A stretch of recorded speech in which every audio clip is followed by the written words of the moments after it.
Thinking Aloud. Conversations on the leading edge of knowledge and discovery with psychologist Jeffrey Mishlove.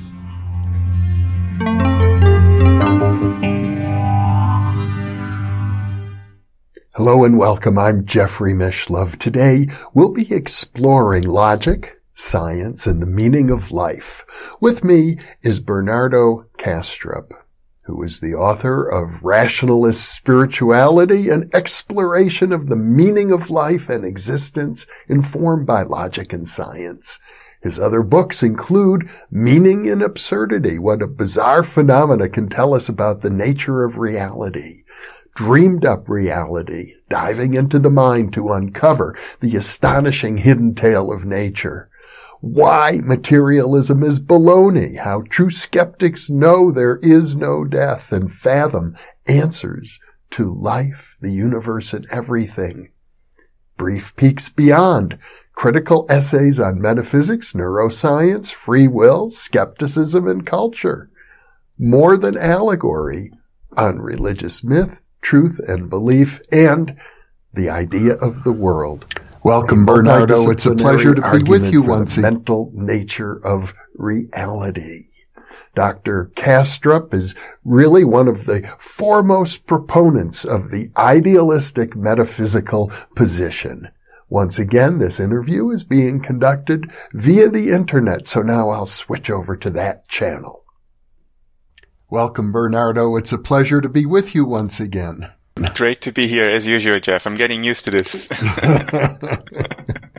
You wrote the book Rationalist Spirituality with, I gather, with the idea in mind that there are a number of readers out there who are interested in spirituality but are put off by all of the crazy ideas and apparently irrational ideas often associated with not only religion but with esoteric traditions as well.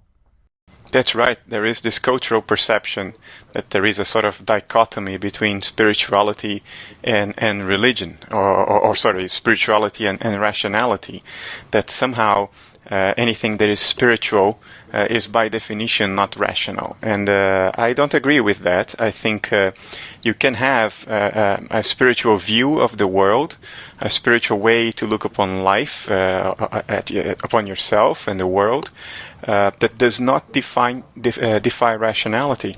It could very well be that to have a truly fulfilling spiritual outlook, you need to go beyond rationality. You may need to transcend it. You may need a certain degree of trust in intuition, in personal insight, things that you can't articulate in linear form according to the rules of logic. But you do not need to contradict rational thought in order to have a spiritual outlook. Mm-hmm.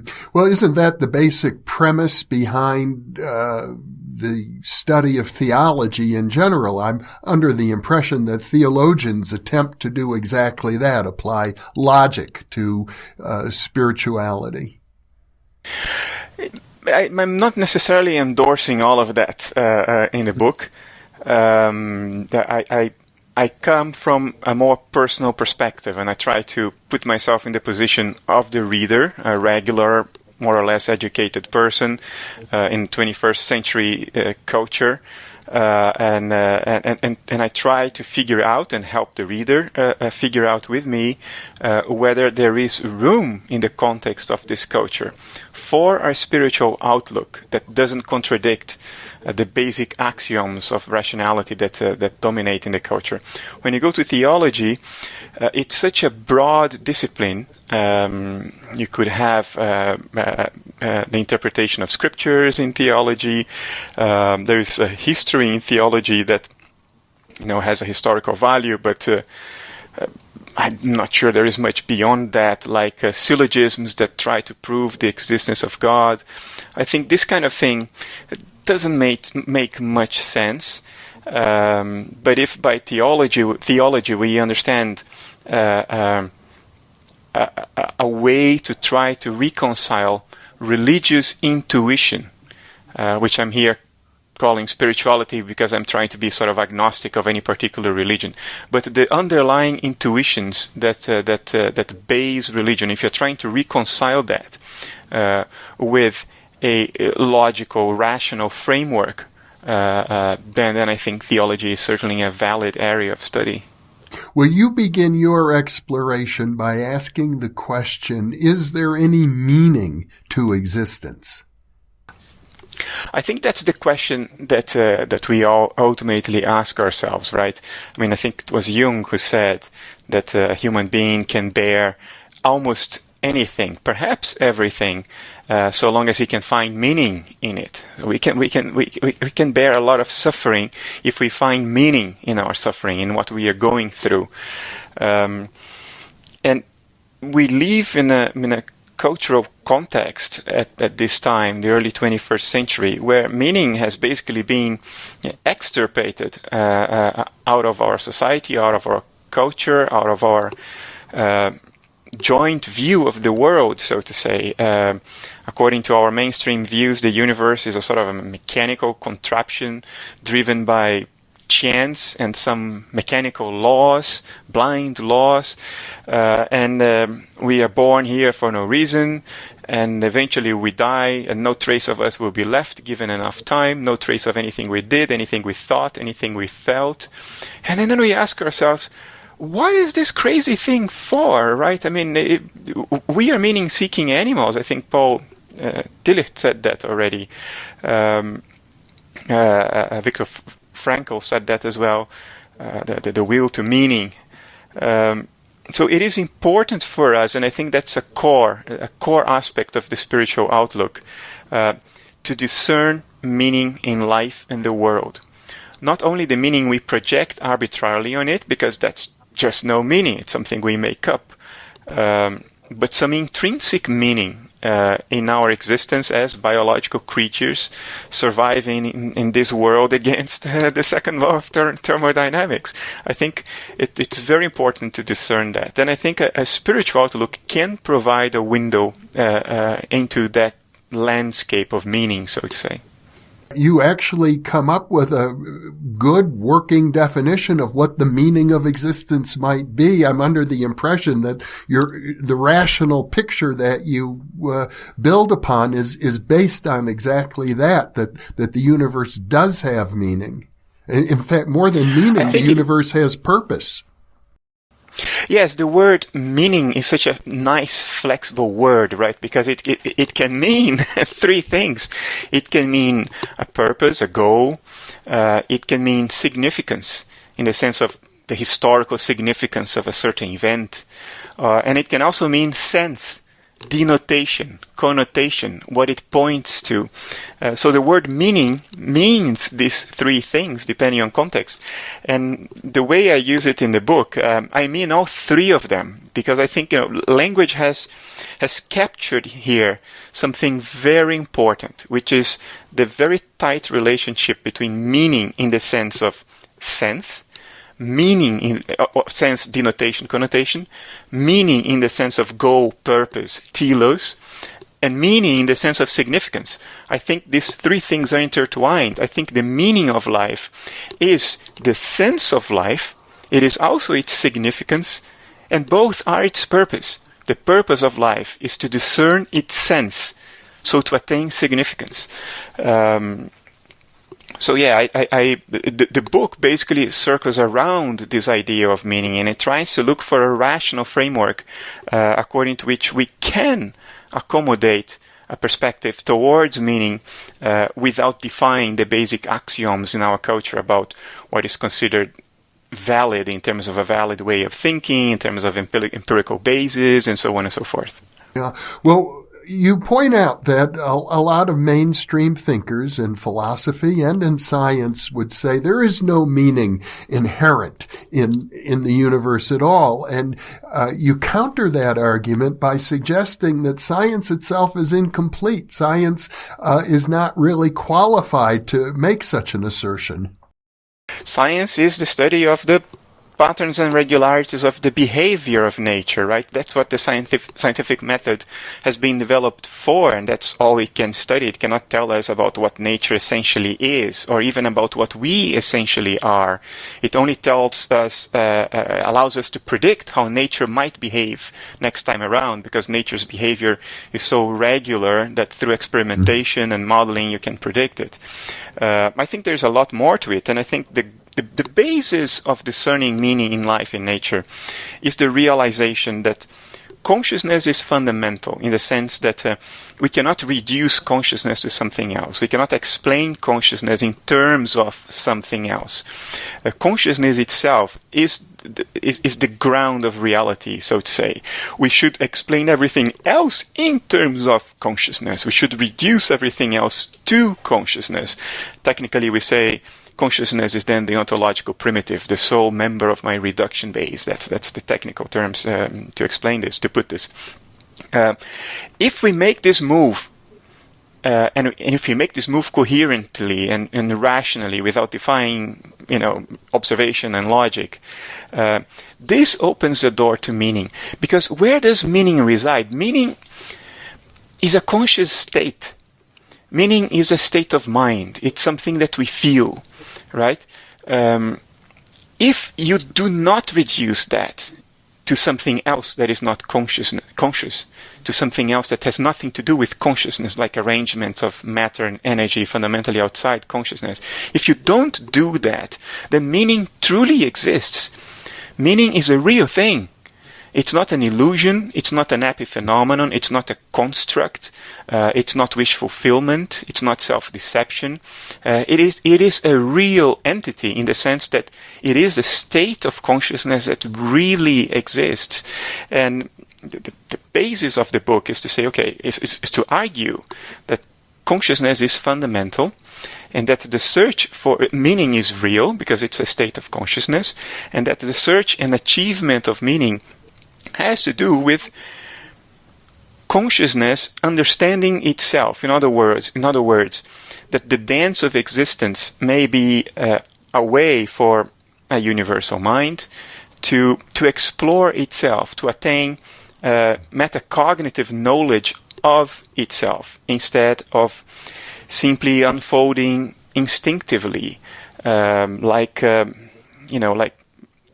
an entity that it is immersed in the turbulent currents of its own instinctual tendencies and dispositions, and cannot escape from that. And I think the dance of life, the existence of us, of human beings on planet Earth, is a way for consciousness to sort of stick its head out of the water, out of that turbulent flow, and look around and say, oh, okay, this is what's going on. I see now. I don't need to struggle blindly anymore. I have attained some metacognitive insight about the unfolding of my own will, of my own dispositions, my own struggle is now put in perspective, is now understood. I not only experience the struggle, I now experience the knowledge of the struggle, and I can contemplate this, I can ponder this, and I can extract conclusions about this, which may help universal consciousness finally achieve meaning by realizing its own potentials, so to say, to go on this trip not blindly in the sense that it's purely instinctive, but awake in the sense that it can metacognize of what's going on, and then apprehends all the degrees of freedom of its own unfolding. It understands what it can feel, what it wants, what it doesn't, what it seeks, what it rejects, and why things unfold the way they do. I think therein lies the key to discerning true intrinsic meaning in life, in the world, not just the existentialist projection that we make our own meaning and we project onto the world. Well, this is fascinating. You're really getting into the core of your philosophy, the notion of the enrichment of consciousness for the benefit of some larger unbounded consciousness.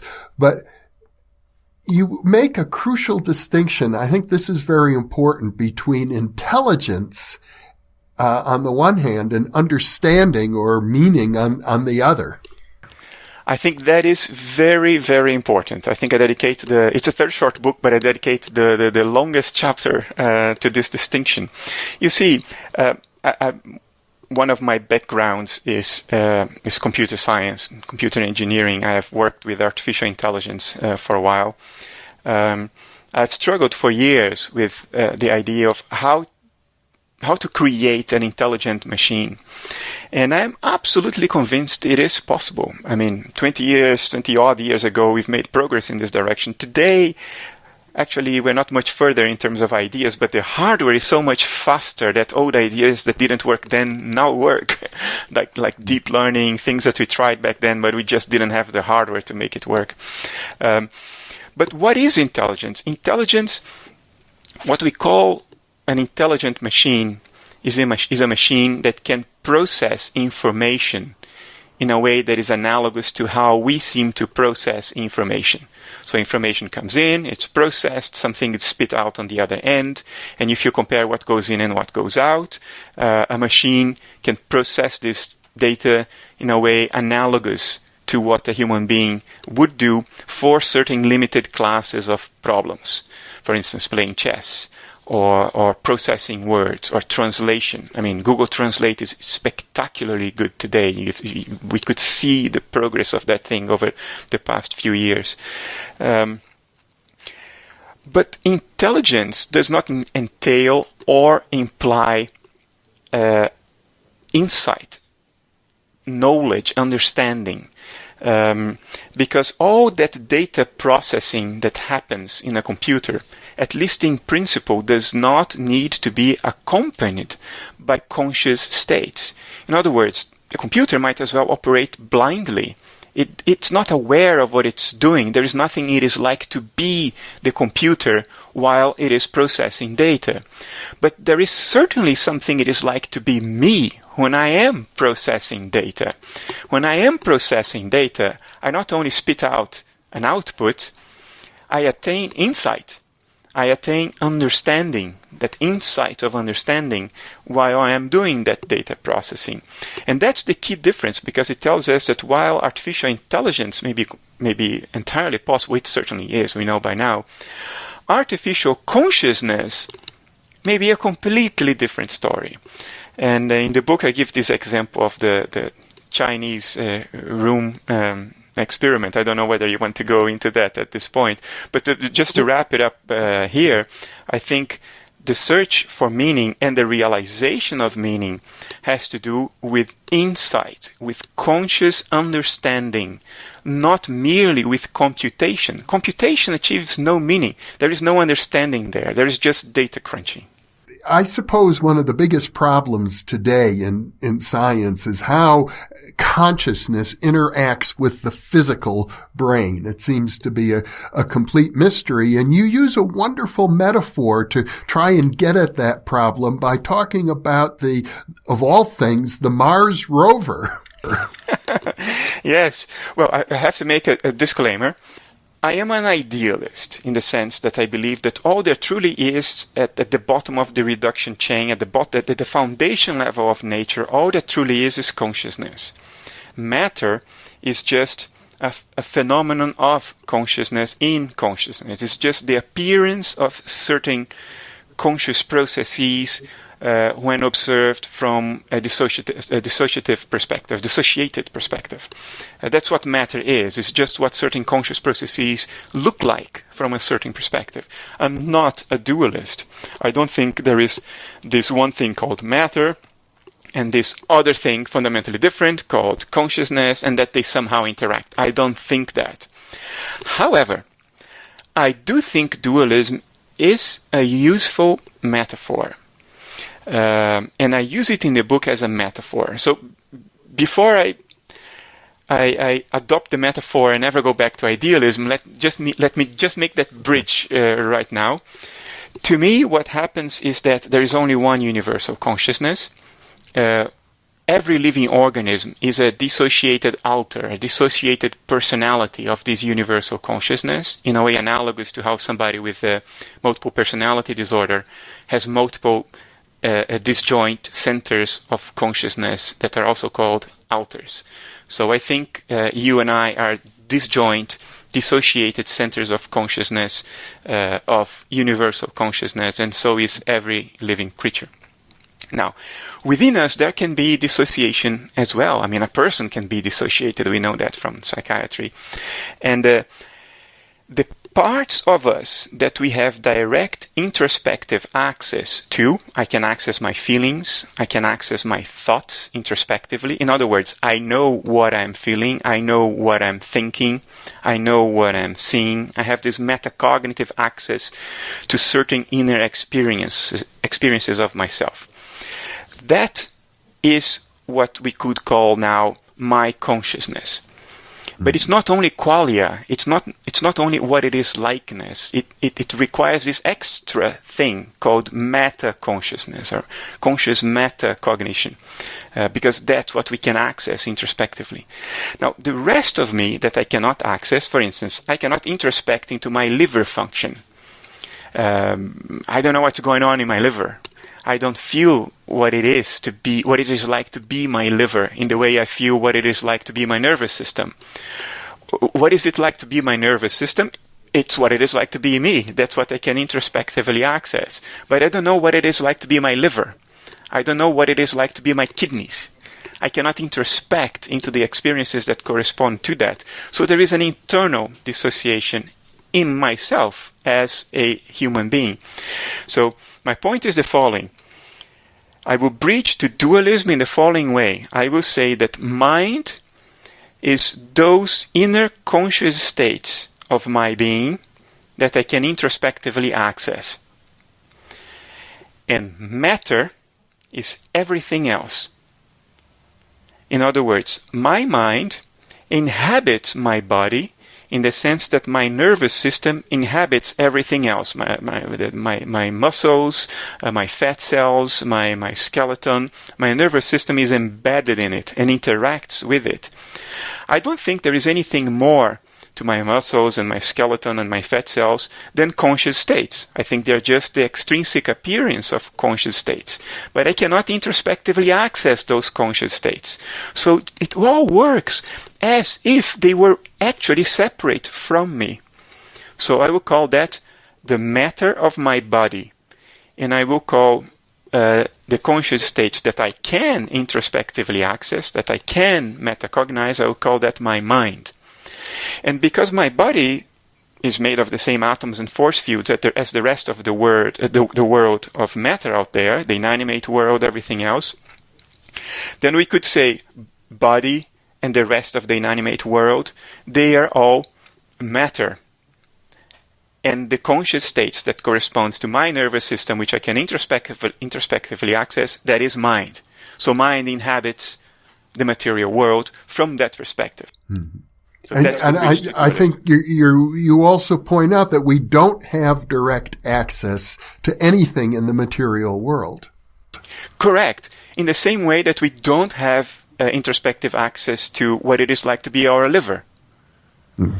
I mean, if I'm punched in the liver, I will feel it, but I will feel it because there are branches of my nervous system that go into my liver and pick up information about what's going on there. But that is still what it is like to be my nervous system, not what it is like to be my liver. I only know what it is like to be my nervous system. And the same applies for the rest of the world. I don't know what it is like to be this computer. I don't know what it is like to be Jeff. I don't know what it is like to be the moon. But I do think that underlying Jeff, underlying the moon, or actually underlying the inanimate universe as a whole, there are conscious states that I am dissociated from, and therefore I cannot introspectively access.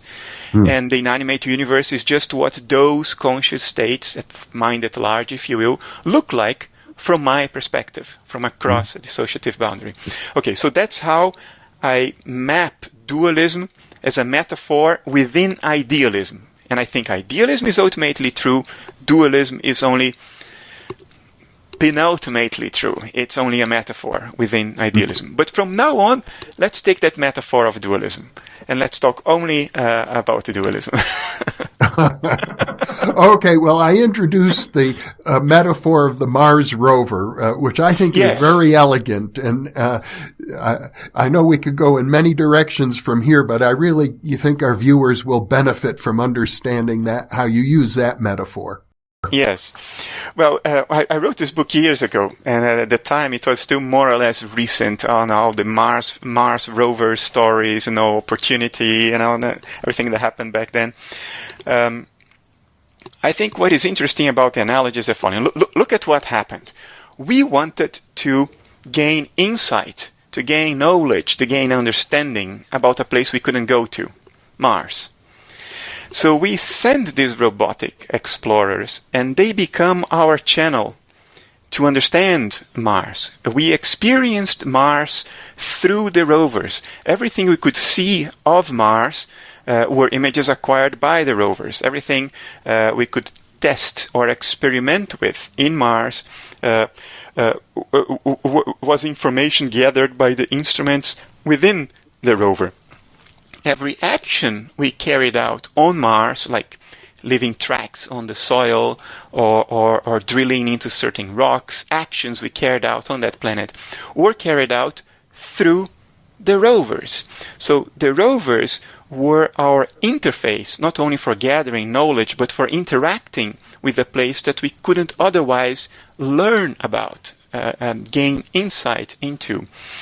I think the body, the material body, is like a Mars rover, but in the realm of the material universe. I think for consciousness to gain insight about itself, it needs to have this subject-object relationship. I mean, this is something that we know since Kant and Schopenhauer, this idea that meta-cognitive understanding, which Schopenhauer called representation of representation, or abstract representations is what he called it.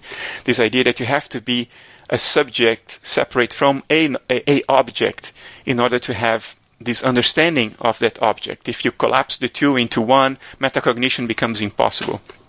And the rover analogy allows for, suppose our bodies are the rovers, it encapsulates the subject, consciousness, in a way that the rest of the world becomes objectified. And metacognitive understanding of the rest of the world as an image of the rest of consciousness, as a representation, as a symbol of broader conscious activity becomes possible.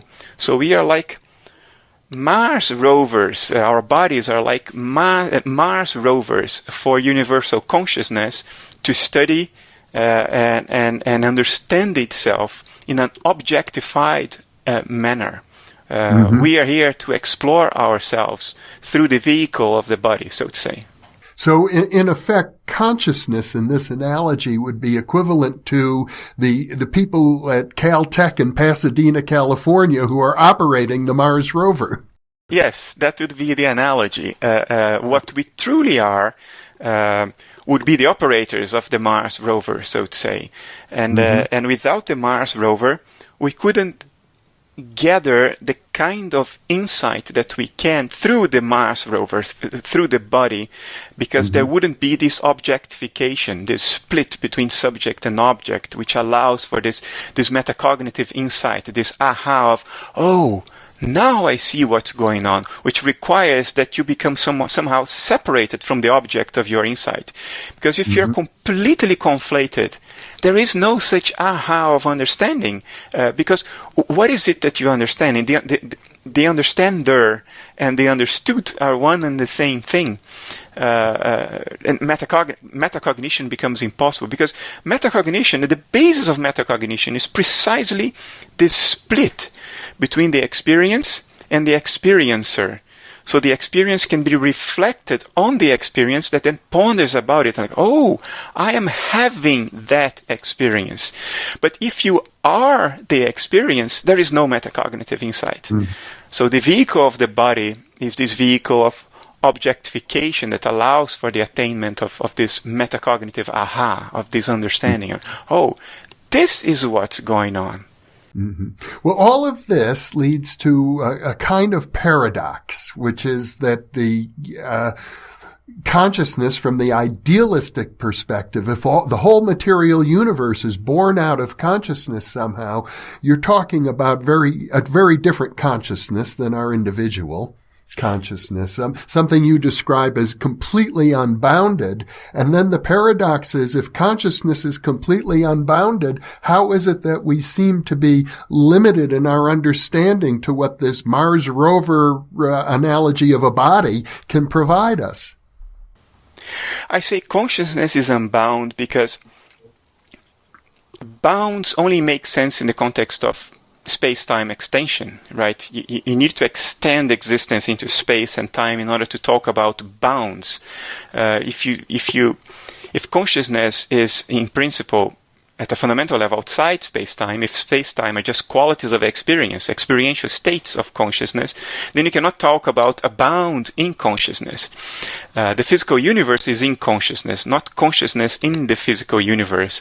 So it makes no sense to try to put a bound for consciousness in the context of the physical universe. You know what I mean? It is the universe that is in consciousness, not the way around. Yet, we are clearly limited because, we identify with the Mars Rover. We put on the suit and we tell ourselves the story that we are the suit. Because as a consequence of this necessary objectification of the world, the scope of our individual awareness becomes reduced. And it must, otherwise you are everything. And if you're everything, how can you attain metacognition? Now there is no object for you to attain insight of. You are that too.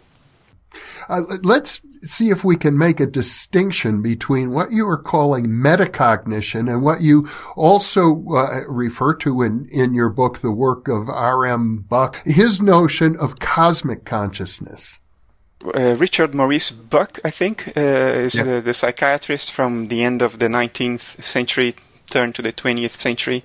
He wrote this fascinating book called Cosmic Consciousness. He was a psychiatrist, and he had these case studies about people who temporarily, under certain special circumstances, attained what he then labeled cosmic consciousness, which is this understanding or this felt recognition that their true identity is not bound by individual limitations given by the body. That in fact what they really are is everything. That there are no bounds to their sense of I-ness, to their, and the technical word would be ipseity. And I think where this comes from is the following. There are two aspects to consciousness very fundamentally. One is the contents of consciousness.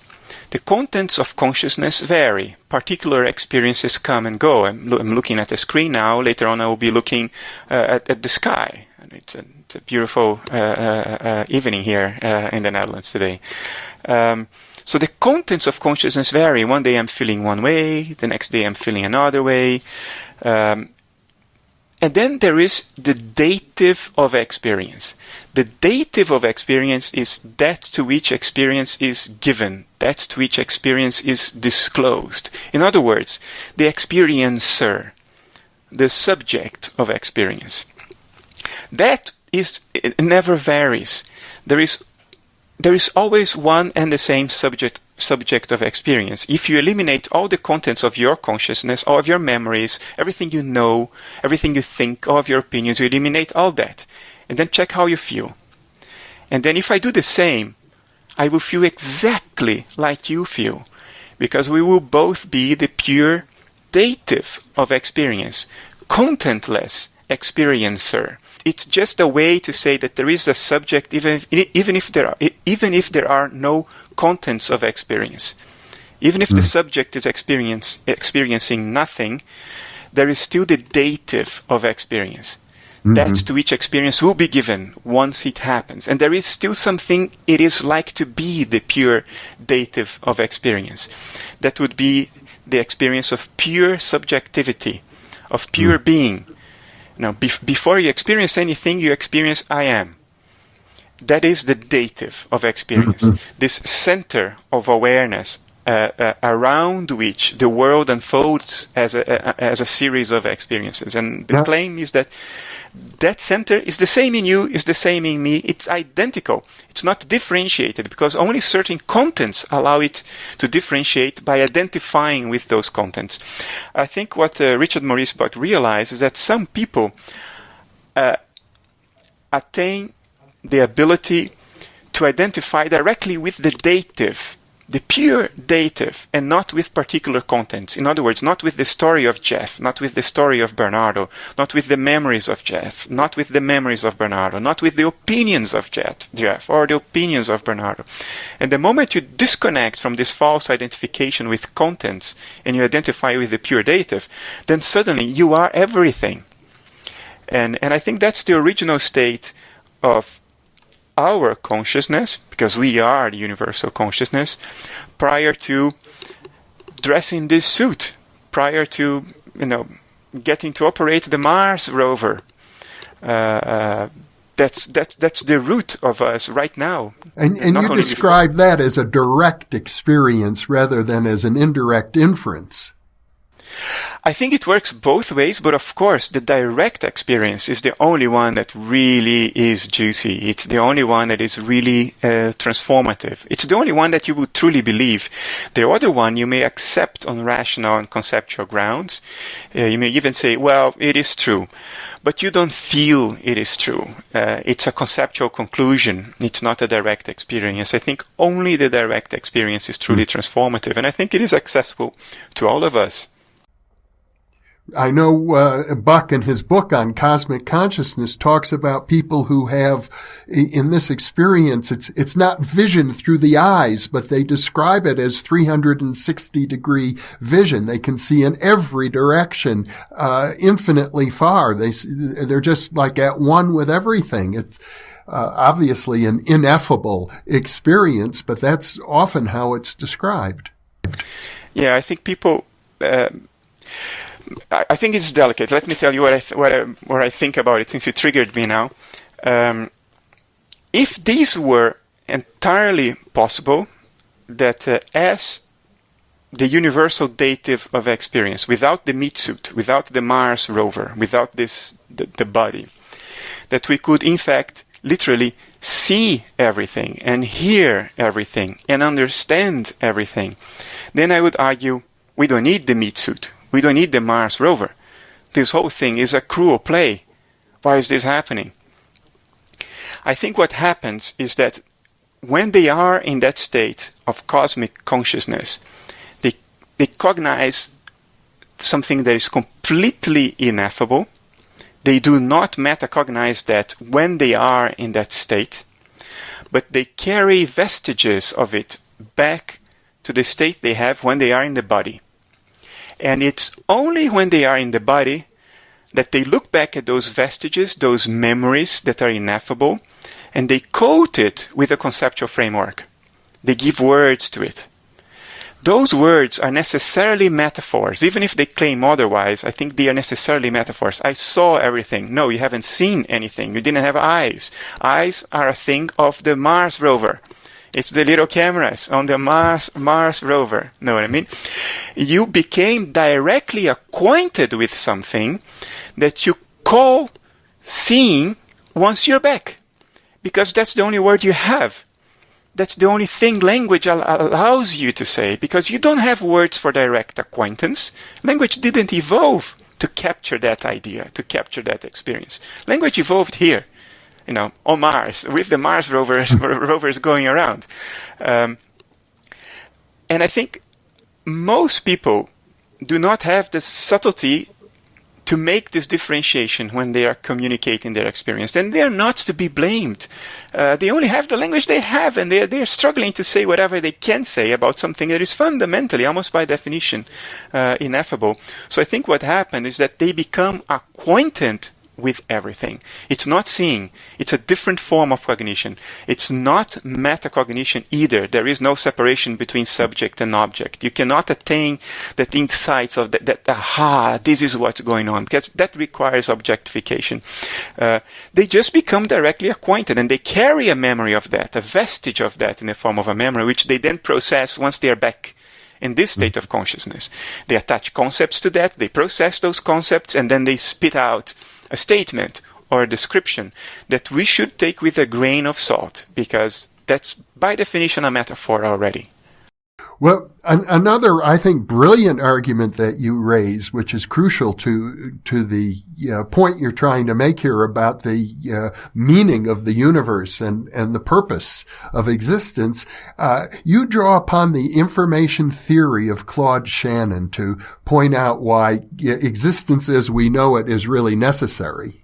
Shannon's idea is that information is a measure of the discernible states of a system. For instance, if you call me and you ask, how am I doing? And I tell you I'm doing well, that there is very little information there, because well means that I'm not doing not okay. So I'm only differentiating one state from another. It's only binary. There is one bit of information. Either I'm well or I'm not, and I just told you I'm well. But if you ask me, where have you been yesterday? And I give you an answer, I've been to that Italian restaurant, then that has a lot more information, because I could have been in so many other places. You know what I mean? That's information. But notice that there are two parties involved in this exchange. The person who calls me and myself. We are having a telephone call, so to say. And that's fundamental to the idea of information, that you need to have this split between two parties, a transmitter and a receiver, a sender and a receiver, so to say.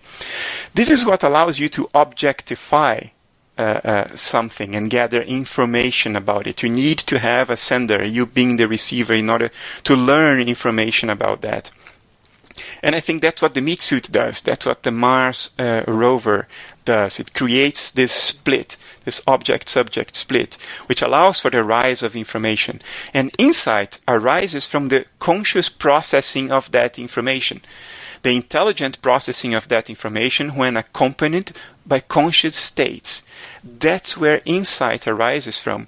So from that perspective, being incarnated is a vehicle for the rise of information and insight. Mm-hmm. And you point out that unbounded consciousness is devoid of information based on Shannon's definition. There is no sender and receiver. There is only one thing going on. I mean, if you don't have this ability to separate and objectify what you're trying to understand, then you don't have pain, you are the pain. You don't have perceptions, you are the perception. You don't have feelings, you are the feeling. How can you then understand why you have pain, why you have feelings, or what you are seeing? If you are the pain, if you are the feeling, if you are what you are seeing, you cannot metacognize that. It is fundamentally impossible. You need the object-subject split. Schopenhauer already talked about that. I mean, that guy saw everything hundreds of years before the rest of us. He already talked about that. He already said that the world as representation is in service of the will. The will is this universal consciousness. And our ability to represent the will through perception, our ability to separate ourselves from the will and contemplate it through the eyes of the body, the ears of the body, objectifying it and then gathering information about it, is a vehicle for knowledge and insight. I think he was spot on. Now, you use a different term, which I think might be analogous to Schopenhauer's notion of the will. You talk about the principle of insight, and I think that's the phrase you use. And Go ahead. No, that's not equivalent to the will. I think the will is equivalent to universal consciousness. Principle of insight is even deeper than that, I gather. I think it has to do with the evolutionary process. If we want to interpret nature as being in an evolutionary process, and I think it is, the idea here is that, okay, what is then the meaning of our existence in this form, in the form of incarnated minds, dressed in this meat suit? I think the meaning of this is that through this we gather information about the other aspects of universal consciousness that we become dissociated from the moment we incarnate, so to say, and then accumulating insight about it through this subject-object perspective. And it is the accumulation of insights that realizes the intrinsic potential of universal consciousness. The intrinsic potential of universal consciousness is not only to express everything it can express, but to metacognize all the forms of its expression, all the possible forms of its expression. In other words, to feel everything it can feel, and to know that it feels it. To perceive everything it can perceive, and to know that it is perceiving it. These are the potentials of consciousness, the inherent potentials of consciousness, everything it can experience, everything it can feel, everything it can perceive, everything it can think.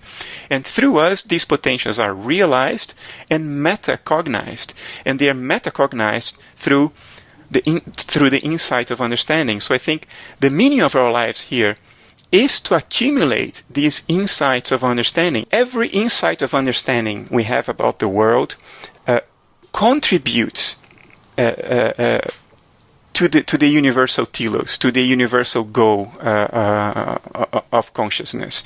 It adds one more element, one more step in its journey towards self-awareness, towards metacognizing all of its potentials. And by this, I mean absolutely any insight. I don't mean by this only the pleasant insights, those insights that you go, whoa, that is cool, or oh, now I grasp it. But also the insight of, my God, how much we can suffer, how excruciating suffering can be, or how evil people can be.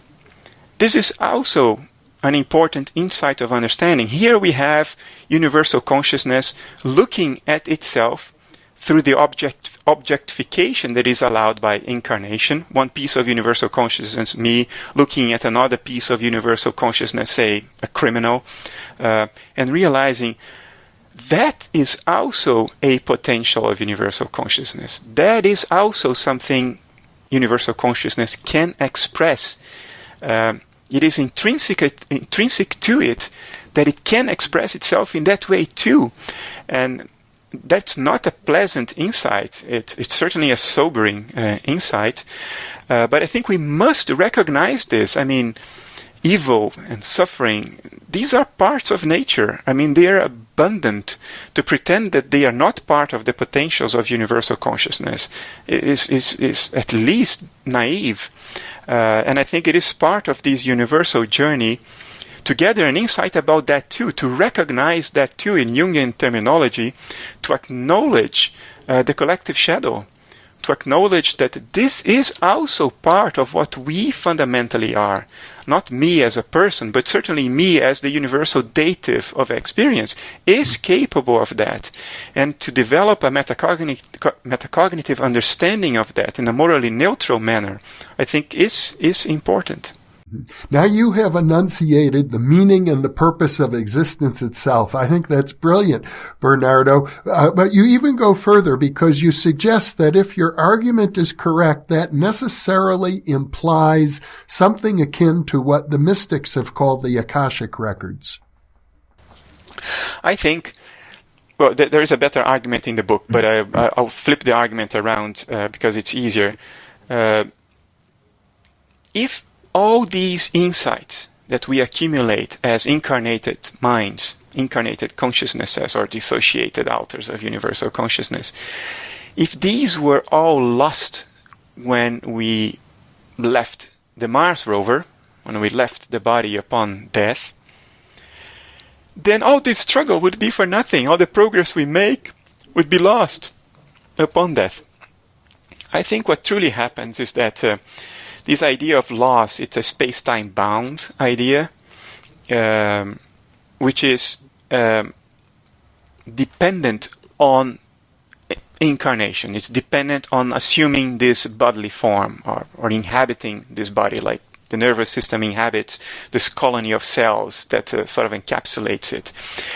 Only there does the idea of space-time make sense. And only within space-time does the idea of loss make sense. I think at a more fundamental level of nature, behind or underneath space-time, there is no loss. There is only a constant parallel experiencing. In other words, at the level of universal consciousness, prior to incarnation, every possible experience is experienced concurrently now. It was not experienced before, it's not going to be experienced in the future because there is no time. There is only experience now, and these experiences just pile up. From the perspective of space-time, it's very difficult to talk about something outside space-time because we evolved to think and speak in terms of space-time. So from the perspective of space-time, we could use a metaphor and say, well, there is a universal record of experience. Everything that any individual living creature has ever experienced is then stored forever in this universal record, which historically has been given the name the Akasha. And I think that's just a space-time metaphor for what actually happens, which is this constant, parallel, simultaneous experiencing of everything that can be experienced. So everything you've ever gone through in your life, in your past, it's not lost. It's only lost from the incarnated perspective of space-time because you can't access it right now. But there is a state of mind in which you, as the universal dative, can experience your life, all of it, every single aspect of it, every little detail of it, simultaneously, in one go, at a glance.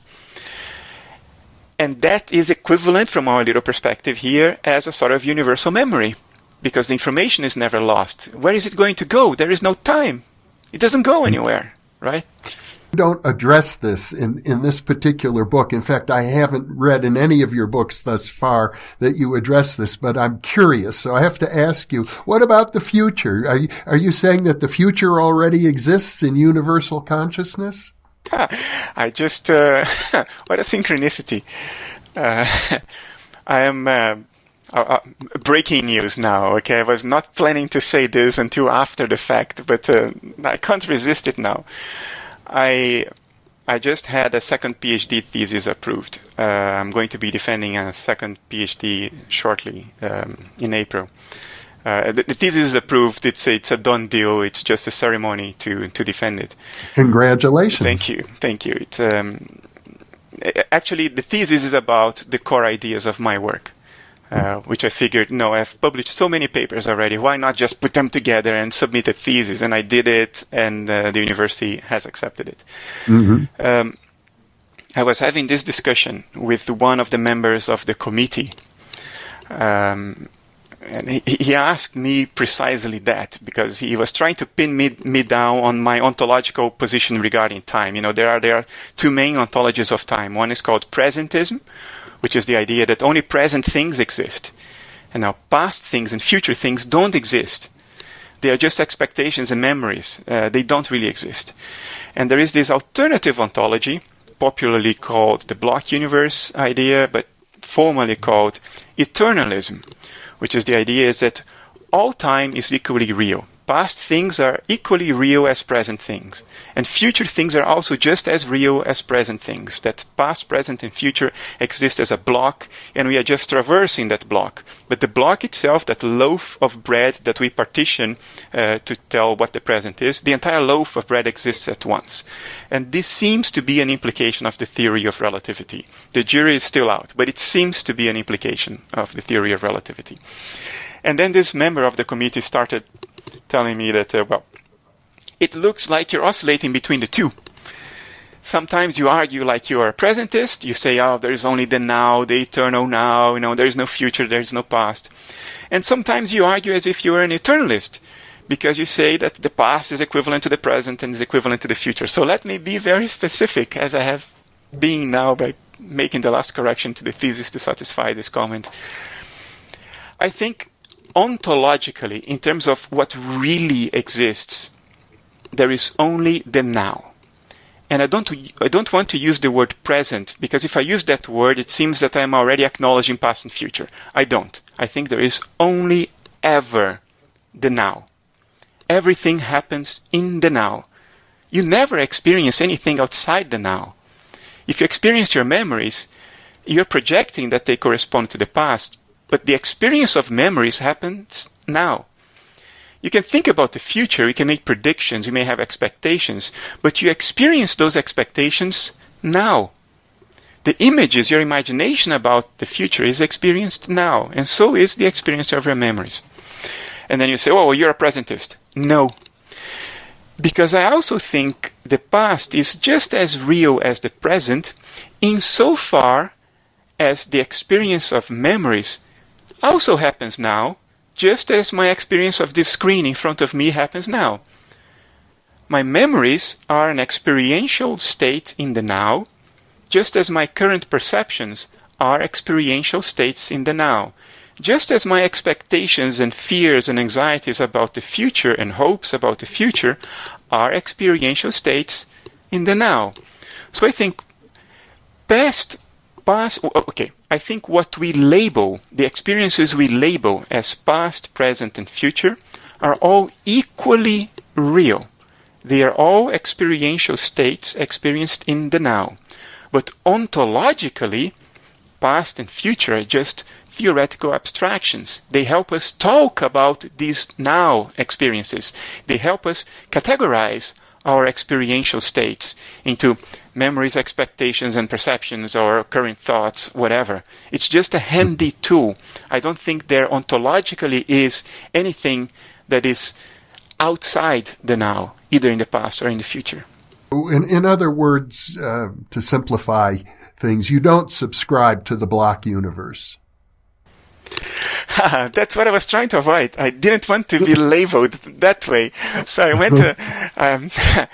I failed in what I was trying to do, Jeff. I explained all that precisely. Okay, the point I want to make is the following.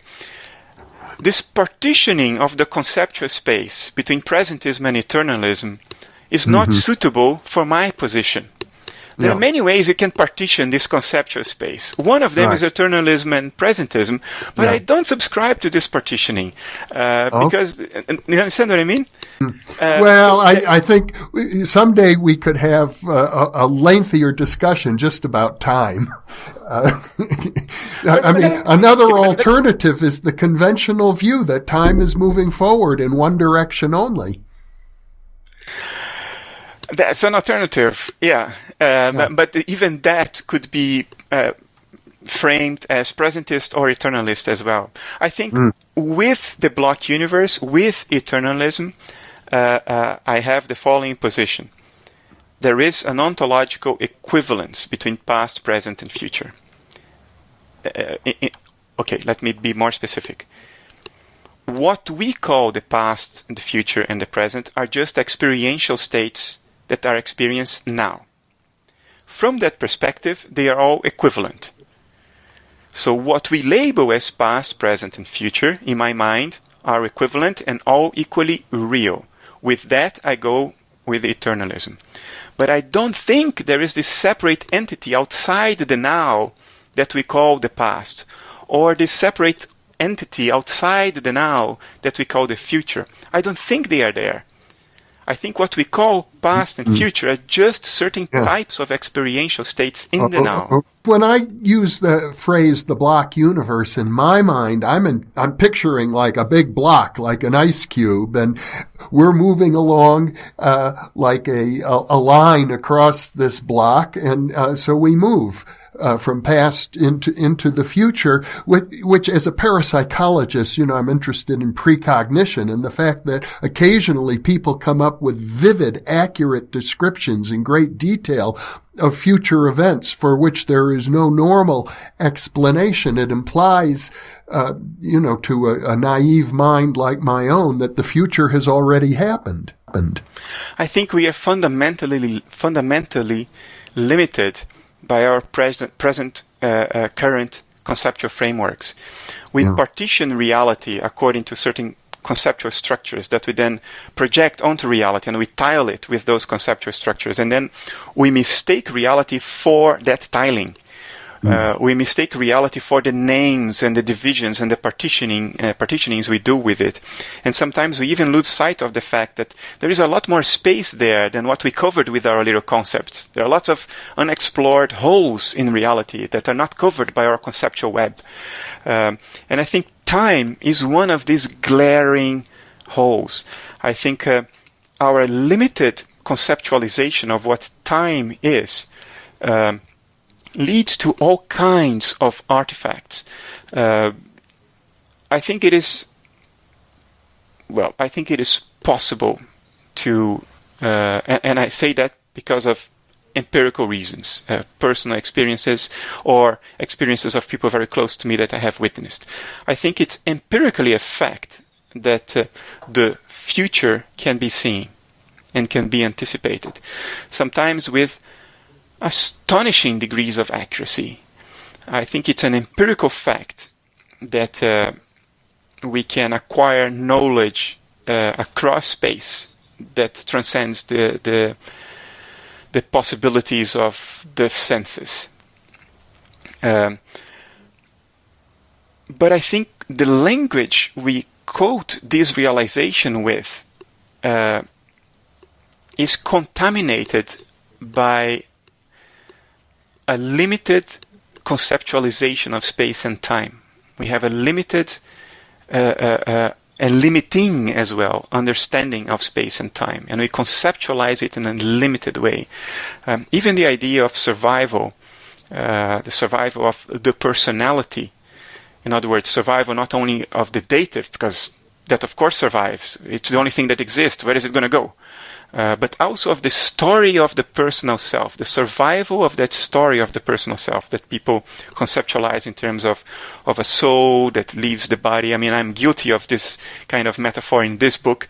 But even this idea is an artifact of a bad conceptualization of time. An alternative way to think of it would be to say, time exists only while we are incarnated. From the perspective of the incarnation, we can talk about reincarnation and precognition and past life memories and all that. But in reality, what is the reality? The reality is what is there when you're not incarnated, when you're not dressed in a meat suit, when you're not limited by the sensors and actuators of the Mars Rover. Because that's not your reality. The people at JPL, at the end of the day, they take their coats and they go home, and that's their reality. Not the little images that come to their screens from Mars. So I think the reality that is there once we put our coats and go home and leave the Mars Rover behind,